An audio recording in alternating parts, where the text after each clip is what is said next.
ردا على قرارات فصل وحجز رواتب المعلمين المخالفين لقرارات تسليم معدلات التلاميذ على امتداد العام الدراسي في تونس، نقابة التعليم وبحزمة من الإجراءات التصعيدية تلجأ إلى آلية القضاء العاجل ضد وزارة التربية إلى جانب الدعوة للاحتجاج والاعتصام بمقرات المندوبيات الجهوية للتربية. للأسف اليوم نشهد ذروة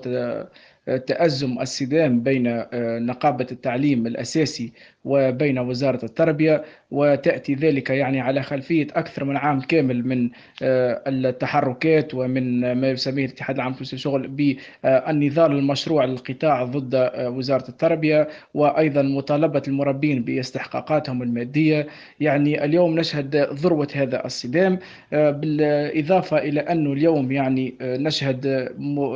دخولنا في مرحلة خطيرة جدا ومنعرج. تحركات تندرج ضمن نضال نقابي للقطاع حسب مراقبين، لكن وبمنظور وزاري تونسي هو استخفاف بالدولة واستهداف من شأنه أن يأخذ بعدا آخرا كسابقة تاريخية خطيرة وفق وزير التربية. هذه الأزمة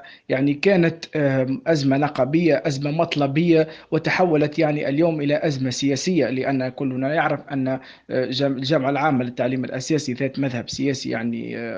معين، وأيضا حتى الاتحاد العام التونسي للشغل في مكتبه التنفيذي يحمل توجهات سياسية معينة، ويحمل أيضا توجهات سياسية مختلفة، مما جعل أزمة القطاع التربوي اليوم تكون للأسف معقدة ومركبة تركيب أساسي، وتركيب